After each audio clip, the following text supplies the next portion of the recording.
Un soir de pluie, dans une salle communautaire presque oubliée, quelques anciens soldats jamaïcains se sont retrouvés autour d'une table éraflée.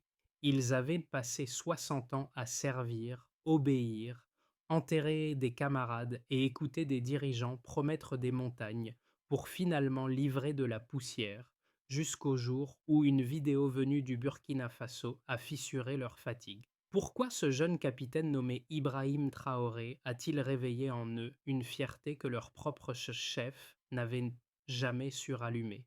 Et si ce frémissement discret, né dans cette petite salle, annonçait un tournant bien plus large que la Jamaïque?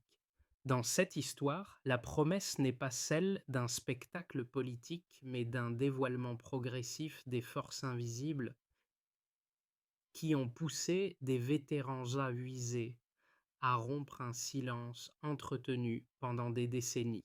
La véritable valeur pour vous, en tant que spectateur, tient en 10 mots. Comprendre pourquoi un simple geste peut renverser une génération entière. Ces anciens soldats n'ont pas réagi par nostalgie ni par romantisme, mais parce qu'ils ont perçu un écho rare, celui d'une autorité qu'on ne simule pas et d'une dignité qu'on ne prête pas. Et c'est justement là que naît l'enjeu. Lorsqu'un groupe d'hommes qui a traversé la guerre, le deuil et l'humiliation reconnaît enfin quelque chose qu'il croyait perdu, le paysage politique et moral d'une région entière peut se réarranger sans bruit. Reste une question suspendue, petite mais lourde.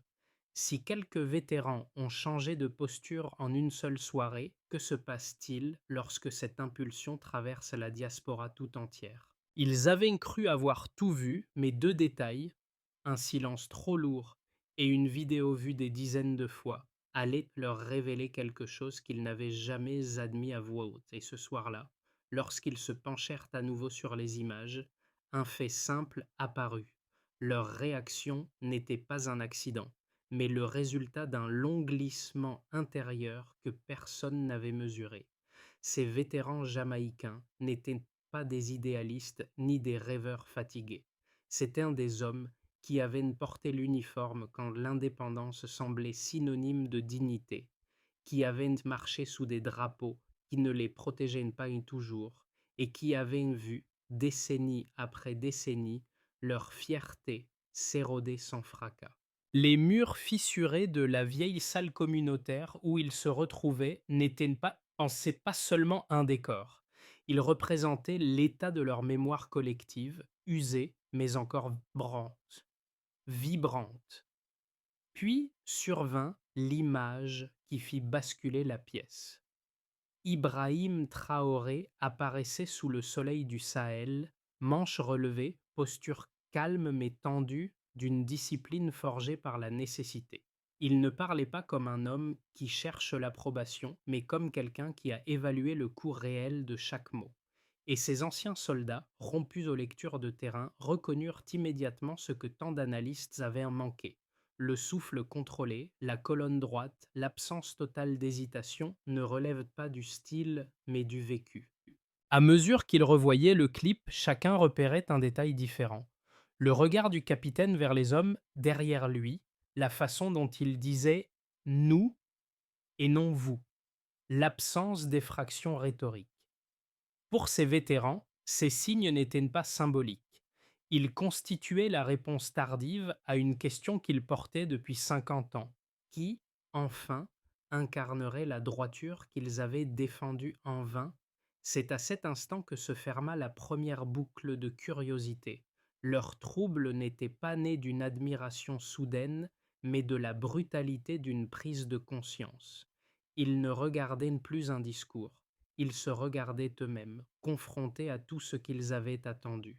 Dans cette progression silencieuse, un homme joua malgré lui le rôle de guide, le vieux sergent Donovan Reed. Non pas parce qu'il parlait fort, ni parce qu'il cherchait à influencer les autres, mais parce que chaque mot qu'il prononçait semblait sortir d'une vie passée à analyser ce que les autres ne voyaient plus. Reed était l'un de ceux qui avaient enterré des amis, escorté des convois dont personne ne se souvenait, et serré des mains politiques qui oubliaient les leurs dès que les caméras s'éteignaient. Ce soir-là, il fut le premier à formuler ce que tous ressentaient en silence. En posant ses grandes mains sur la table, il ne décrivait pas seulement l'état d'une nation, mais celui d'une génération entière, fatiguée d'être utilisée, fatiguée d'être polie à l'étranger, mais négligée chez elle, fatiguée de rester debout sans qu'aucun dirigeant ne leur rende cette verticalité. Autour de lui, d'autres figures apportaient leurs propres fragments. Le major Carlton Hines, qui avait connu les missions de maintien de la paix les plus ingrates, parlait avec une voix cassée mais précise. Le lieutenant Marlon Stewart, formateur de recrues, repérait dans chaque geste du jeune capitaine aperçu à l'écran un langage militaire que seuls les anciens comprennent. Ashton Burke, discret, voyait dans cette scène un reflet de ce qu'ils avaient espéré être un jour. C'est cette mosaïque d'expériences, posée sans emphase, sans dramaturgie, qui produisit le premier impact réel.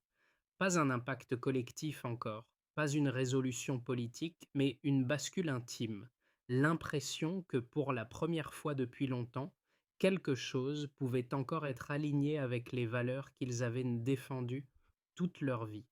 Avant cette nuit, tout semblait figé. Après cette nuit, plus rien n'était stable. Le basculement ne s'est pas fait d'un cri, mais d'une suite de secousses rapides, presque trop discrètes pour être perçues individuellement, mais irrésistibles une fois alignées. Le déclencheur arriva par un geste simple. L'adjudant Leonard Clark posa une petite tablette au centre de la table, comme on dépose une pièce à conviction. Les hommes se penchèrent, silencieux. La vidéo démarra. Sur l'écran, Ibrahim Traoré, debout sous un soleil impitoyable, avançait chaque mot comme si chacun avait un poids mesuré. Rien n'était théâtral, rien n'était décoratif. Tout était fonctionnel, tendu, calibré. Dans la pièce, un frisson passa. Stewart serra les poings. Heinz releva le menton. Gordon, pourtant discret, inspira profondément. Il n'y avait pas d'exaltation, il n'y avait pas d'illusion, il y avait reconnaissance. Et c'est précisément là que tout commença à se déplacer. Parce qu'à mesure que les images défilaient, leurs repères anciens vacillaient.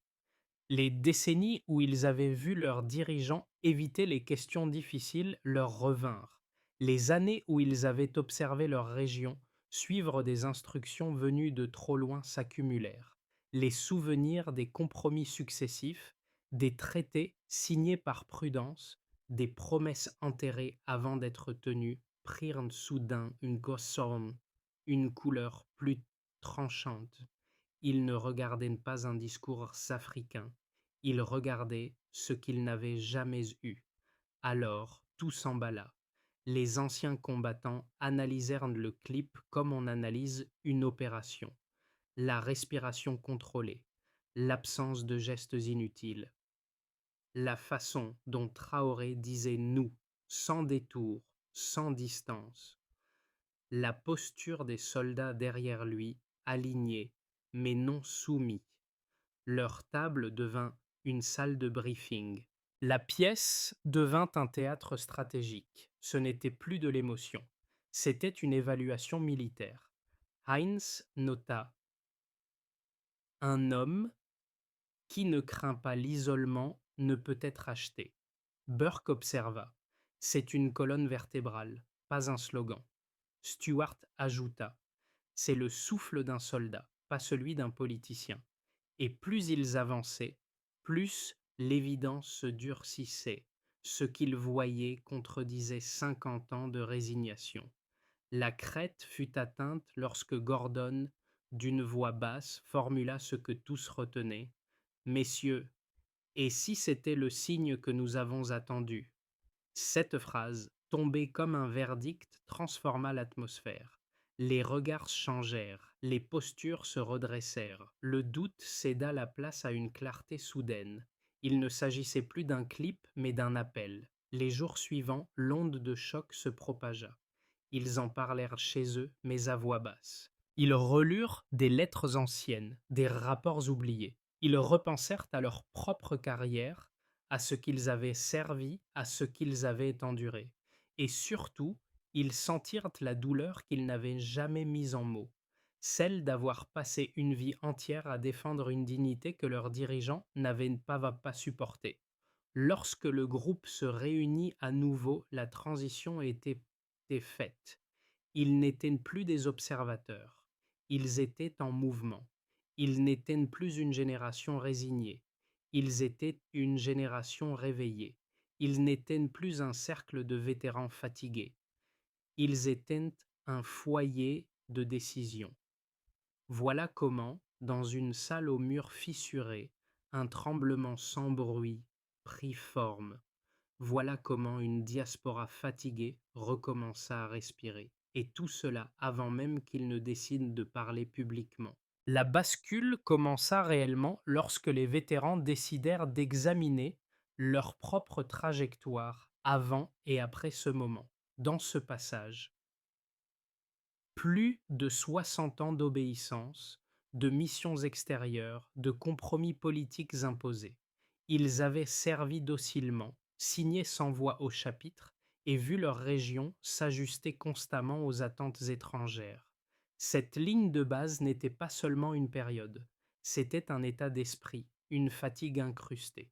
Dans ce passage, une soirée unique qui remit en cause tout ce qu'ils avaient intériorisé. L'écart n'était pas numérique, il était moral, mental, presque physiologique. Premier repère, 60 ans de fidélité non rendue. C'est la durée qu'ils évoquaient eux-mêmes, non pas comme un nombre froid, mais comme une somme de décennies où l'allégeance n'avait eu pour retour que l'oubli. Cette durée était leur mesure. Elle représentait un demi-siècle d'attente silencieuse. Cela exprime le poids accumulé d'une loyauté jamais vraiment reconnue. Deuxième repère, une génération entière touchée. Dans leurs échanges, ils ne décrivaient pas un simple groupe de vétérans, mais un arc générationnel qui traversait Kingston, Montego Bay, Toronto, Birmingham et Miami. Cette génération n'est pas un chiffre exact, mais un repère, un ensemble humain large, dispersé et connecté par une même blessure historique. Ce repère montre une cohorte unifiée par une mémoire plus longue que leurs frontières. Troisième repère, 4 jours pour atteindre Washington. Ce délai provient directement de la circulation de leurs déclarations. En moins d'une semaine, leur prise de position avait déjà traversé la diaspora et atteint des bureaux diplomatiques étrangers. Ce chiffre illustre la vitesse inhabituelle d'un message porté par des hommes qu'on croyait invisibles. À partir de ces 3 repères, les vétérans comprirent que leur propre histoire contenait un fil direct entre l'effacement et la réaffirmation. Le contraste était brutal. Autrefois, leur voix s'était dissoute dans les méandres bureaucratiques. Désormais, quelques phrases prononcées dans une salle fissurée parcouraient les continents. Ce n'était pas l'amplitude de leurs gestes qui impressionnait, mais son retentissement. Et en revisitant ces repères, ils identifièrent 3 causes principales à cette résonance. D'abord, la fatigue prolongée d'une génération qui avait trop longtemps accepté l'inacceptable, les concessions, les alliances forcées, les orientations décidées ailleurs. Ensuite, l'arrivée d'un visage jeune, ferme, droit, venu d'un continent avec lequel ils partageaient une mémoire profonde. Enfin, la réaction populaire dans la diaspora, qui transforma un murmure en onde. Chaque élément jouait un rôle distinct. La figure qui les avait réveillés donnait une direction. La diaspora donnait une caisse de résonance. Ce qui paraissait d'abord être une émotion devint une structure. Ce qui semblait n'être qu'une réaction devint une équation intérieure. Et ce qui avait commencé par une vidéo devint une relecture complète de leur dignité. Depuis que les vétérans jamaïcains avaient fait circuler leurs déclarations, 2 lectures opposées se sont installées dans l'opinion. La première, largement relayée par certains commentateurs caribéens, affirmait que ces anciens soldats se laissaient emporter par une forme de romantisme tardif. Selon cette analyse, leur réaction n'était qu'une projection, le désir de retrouver dans une figure extérieure ce qu'ils n'avaient jamais trouvé chez leurs propres dirigeants. Pour ces observateurs, il s'agissait d'un élan affectif presque sentimental, sans réelle portée politique. La seconde lecture, beaucoup plus tranchante, provenait d'analystes occidentaux, inquiets. Ceux-ci voyaient dans la sympathie ouverte des vétérans un signe potentiellement dangereux. Ils estimaient que tout soutien public, même symbolique, à un officier africain inconnu des appareils diplomatiques pouvait introduire une instabilité régionale, voire une psychologie de rupture imprévisible. Ce n'était pas un jugement neutre, mais un avertissement. Lorsqu'un discours échappe aux cadres attendus, ceux qui le portent deviennent soudain suspects. Ces deux positions semblaient s'affronter, mais elles manquaient toutes deux un point essentiel que les vétérans eux-mêmes avaient néanmoins clarifié dans leurs échanges. Leur décision n'était ni un coup de cœur, ni un acte de défi. Elle venait d'un constat accumulé pendant plus de 50 ans. Ils avaient servi des dirigeants qui parlaient de souveraineté tout en signant des accords qui l'affaiblissaient, qui promettaient l'unité régionale tout en agissant seuls, qui réclamaient la dignité tout en acceptant la dépendance. C'est ce contraste visible et documenté dans leur propre vécu qui donnait sens à leur prise de position. Ils n'imitèrent Pégon, ils n'idolâtrèrent personne, ils reconnurent simplement quelque chose qu'ils n'avaient plus vu depuis longtemps, une cohérence entre parole, posture et responsabilité. Ainsi, le Stillman se dessine dans cette réponse. Les vétérans ne sont ni des rêveurs, ni des provocateurs. Ce sont des hommes qui ont porté l'uniforme trop longtemps pour confondre l'émotion et la discipline. Et leurs gestes, loin d'être une dérive, étaient le prolongement logique de tout ce qu'ils avaient vécu. La réunion suivante ne ressemblait plus aux précédentes. Les hommes n'avaient plus le regard vagabond de ceux qui se remémorent le passé. Ils avaient l'attention fixe de ceux qui sentent qu'une décision approche. Le vieux sergent Donovan Reed entra avec un dossier sous le bras, non pas comme un homme venu raconter, mais comme un homme venu déposer une preuve. Il posa les feuilles sur la table, manuscrites, tapées, gribouillées. Elles portaient toutes la même douleur, la même lucidité, la même conclusion. Là, au milieu de ces lignes hésitantes, un fil invisible reliait chaque voix, la reconnaissance d'un manque que personne n'avait jamais osé nommer. Puis Reed dit la phrase qui fit basculer la pièce. Messieurs, il est temps d'avancer. Ce n'était plus une réaction à une vidéo, ce n'était plus une admiration lointaine. Et lorsque l'un d'eux relut le passage évoquant clairement Ibrahim Traoré, un frisson silencieux parcourut la salle. Non pas parce qu'il représentait une figure providentielle, mais parce qu'il révélait tout ce qu'ils avaient trop longtemps étouffé. La dignité volée, l'honneur dissous, l'espoir reporté. À cet instant précis, le midpoint apparut. Ils ne se demandaient plus qui les avait inspirés, mais ce qu'ils allaient te faire désormais. Les vétérans jamaïcains n'avaient pas prévu que leur prise de position circulerait aussi vite. Pourtant, en quelques jours, les retombées devinrent visibles, concrètes, presque palpables. Elles se répartissaient en 4 zones distinctes, chacune touchée différemment par l'onde née de leurs gestes. Dans la diaspora noire, des Jamaïcains, Trinidadiens, Haïtiens et Barbadiens se mirent à partager la déclaration comme un rappel de quelque chose qu'ils croyaient perdu.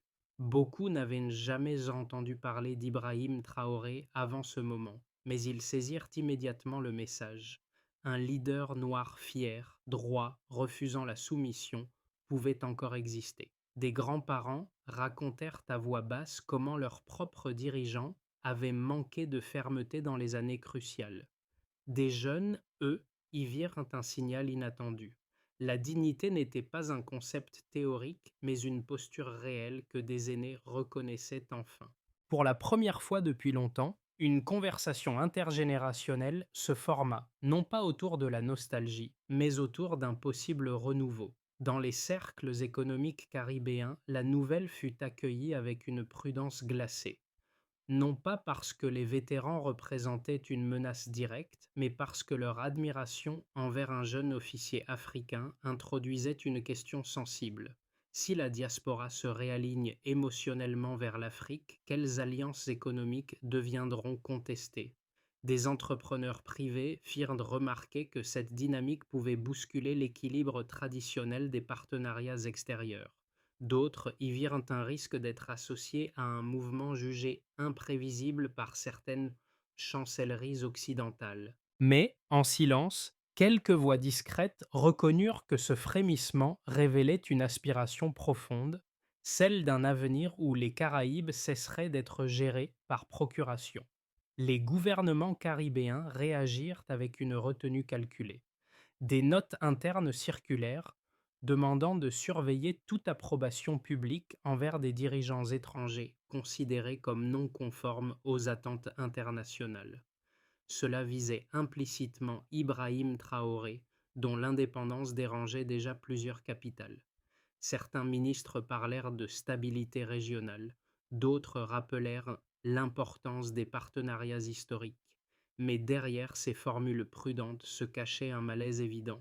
Quand les vétérans parlent, l'opinion écoute, et quand l'opinion écoute, les dirigeants peuvent vaciller. Ainsi, pour la première fois depuis longtemps, une simple déclaration de soldats retraités plaça les institutions politiques dans une zone d'incertitude.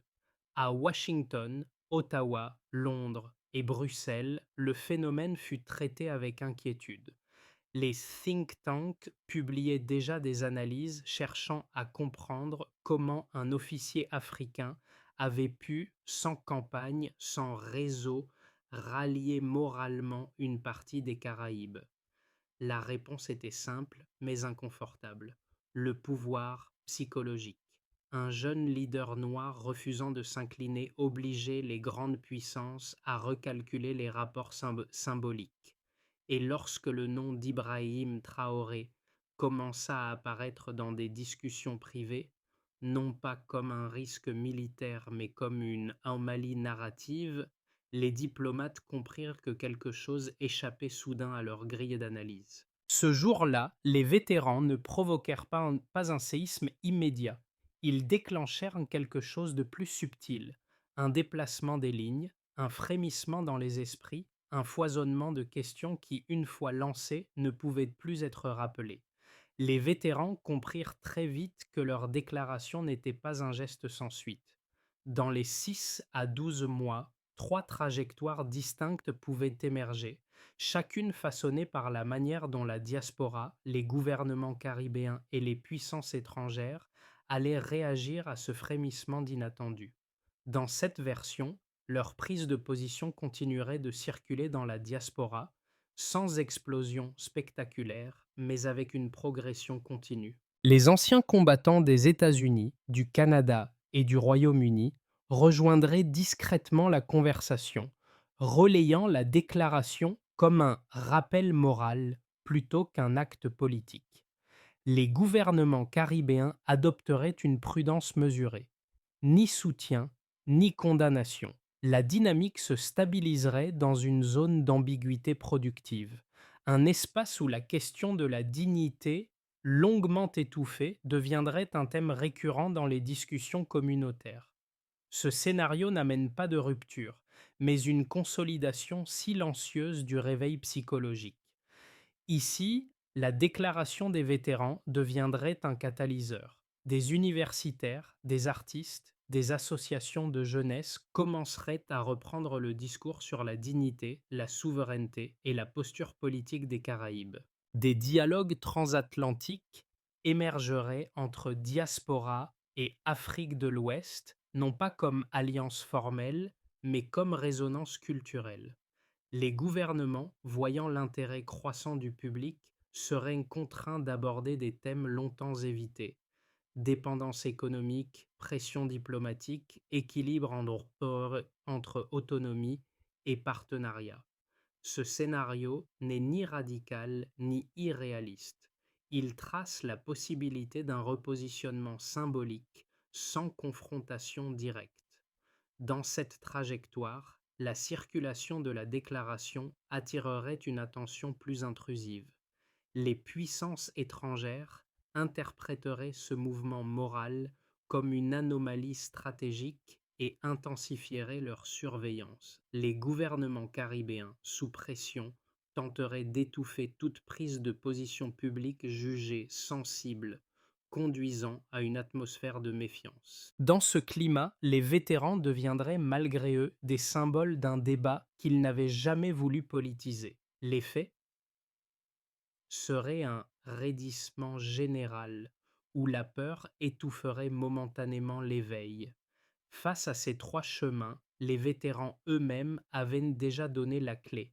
On ne peut pas empêcher les événements de se déplacer, mais on peut choisir comment se tenir lorsqu'ils le font. Ce n'est ni un appel à l'affrontement, ni un retrait. C'est une posture mentale pour naviguer dans un futur où la dignité redevient un repère central. Pour ceux qui suivaient cette histoire depuis l'extérieur, la déclaration des vétérans jamaïcains n'était pas seulement un événement politique. C'était un miroir tendu vers trois types de spectateurs, chacun touché différemment. Groupe A, ceux qui ont hérité de la fatigue. Ils reconnaissaient dans les mots des anciens combattants une lassitude familière, celle qu'ils voyaient chez leurs parents ou grands-parents, la fatigue d'avoir vécu dans des sociétés où l'on demandait toujours de la patience, toujours des sacrifices, mais rarement du respect. Pour eux, lire cette prise de parole, c'était comprendre que cette fatigue avait enfin trouvé sa voie. Groupe B. Ceux qui cherchent un repère. Les plus jeunes, souvent perdus dans un paysage politique brouillé, découvrirent dans le geste des vétérans une forme de boussole. Non pas une boussole idéologique, mais une boussole de posture. Se tenir droit, peser ses mots, reconnaître ce qui élève et ce qui abaisse. Leur intérêt n'était pas tourné vers une figure ou un pays, mais vers une manière de se tenir face au monde. Groupe C. Ceux qui ont peur du vide. Ceux-là observaient la situation avec prudence. Ils savaient que toute secousse symbolique peut produire des remous inattendus. Ils ne rejetaient pas la déclaration, mais redoutaient les réactions extérieures, les pressions diplomatiques, les interprétations malveillantes. Pour eux, la question n'était pas faut-il soutenir, mais comment préserver la stabilité. Entre ces trois groupes, un fil commun se forma, la compréhension que la dignité n'est pas une revendication abstraite, mais un besoin humain simple, presque instinctif. Et lorsque les vétérans la mirent enfin en mots, chacun, à sa manière, sentit que quelque chose serait aligné, même timidement. Les vétérans savaient qu'un mouvement sans méthode se dissout. Ils décidèrent donc de tracer une feuille de route simple, mesurable, sans grand discours ni ambitions irréalistes. Leur objectif n'était pas de créer une structure, mais de stabiliser l'élan né autour de la dignité, celui que la réaction à Ibrahim Traoré avait ravivé. 1. Clarifier la parole. Qui? Les vétérans. Quoi? Une ligne commune. Quand? Immédiat. Mesure. Cohérence des messages. Ils rédigèrent une version épurée de leur déclaration afin que chaque mot reflète la même posture, fermeté, calme, respect. Il ne s'agissait pas d'amplifier le ton, mais de garantir que rien ne puisse être détourné ou mal interprété. 2. Ancrer le dialogue. Qui? Diaspora. Quoi? Cercle de discussion. Quand? 3 mois. Mesure. Participation. Ils encouragèrent des conversations transatlantiques entre Jamaïcains, Caribéens, Africains et diasporas occidentales. Pas de plateforme officielle, seulement des rencontres, des échanges, des analyses partagées. Le but? Éviter que le sujet devienne un simple moment viral. 3. Protéger les anciens. Qui? Réseau communautaire. Quoi? soutien collectif, camp, continu, mesure, réactivité. Comme certains gouvernements avaient émis des avertissements, ils organisèrent un système discret de relais. Si un vétéran était ciblé, critiqué ou intimidé, d'autres prenaient la parole pour neutraliser la pression. La protection devenait collective, non individuelle. 4. Construire une continuité qui, nouvelle génération, quoi, transmission, quand, 6, 12 mois, mesure, émergence de relais. Les vétérans savaient qu'ils ne seraient pas là éternellement. Ils décidèrent donc d'intégrer les jeunes dans la réflexion. Anciens militaires, étudiants, artistes, militants, tous invités à reprendre la question fondamentale. Comment se tenir droit dans un monde qui préfère vous voir plier? Cette feuille de route n'était pas une stratégie contre qui que ce soit. C'était une stratégie pour quelque chose. La préservation d'un élan intérieur, fragile mais puissant, que l'image d'Ibrahim Traoré avait réveillé en eux. Lorsque les vétérans se réunirent une dernière fois dans la vieille salle communautaire, rien n'avait changé autour d'eux. Les murs restaient fissurés, l'air était lourd, les tables portaient encore les traces d'années de réunions oubliées. Pourtant, quelque chose, au centre de la pièce, avait basculé. Ce n'était pas la salle qui était différente, mais les hommes qui la remplissaient. Ils n'étaient plus simplement des soldats à la retraite, ni même des témoins d'un demi-siècle de renoncement. Ils étaient devenus les gardiens d'un élan que personne n'avait prévu. Et lorsque l'un d'eux évoqua encore une fois la posture calme d'Ibrahim Traoré sous le soleil du Sahel, un silence respectueux enveloppa le groupe. Non pas un silence de nostalgie, mais celui d'une certitude nouvelle. Quelque chose s'était réveillé en eux et ne se rendormirait plus. Le vieux sergent Reed, en regardant la salle, murmura presque pour lui-même: La dignité ne vieillit jamais. Cette phrase, brève et sèche, devint leur point d'ancrage. Elle reliait le passé qu'ils avaient porté, le présent qu'ils affrontaient et l'avenir qu'ils voulaient y transmettre. Et lorsque chacun quitta la pièce, il comprit que cette salle communautaire, si ordinaire en apparence, avait finalement servi de miroir, un lieu où les hommes avaient appris à se redresser une dernière fois. Dans les semaines qui suivirent, l'histoire des vétérans se transforma en un simple murmure, mais un murmure qui persistait dans les esprits de ceux qui l'avaient entendu. Elle ne demandait ni adhésion aveugle ni enthousiasme public. Elle invitait seulement chacun à réfléchir à ce que signifie aujourd'hui se tenir droit dans un monde où tant de voix sont étouffées avant même de s'exprimer. Leurs gestes n'appartenaient pas au gouvernement, ni aux institutions, ni au cercle diplomatique. Il appartenait à la société, à ceux qui savent reconnaître la valeur d'un réveil silencieux lorsqu'ils traversent une communauté dispersée. Et c'est là que vous entrez en scène, car une histoire ne vit vraiment que lorsqu'elle circule, lorsqu'elle suscite un échange, lorsqu'elle ouvre un espace pour une parole sincère. Si ce récit a touché quelque chose en vous, même légèrement, il peut devenir un point de départ plutôt qu'une simple anecdote. Alors, avant de fermer cette page, laissez une trace. Partagez ce que cette histoire évoque pour vous. Quel avenir souhaitez-vous que les jeunes générations héritent des choix de leurs aînés?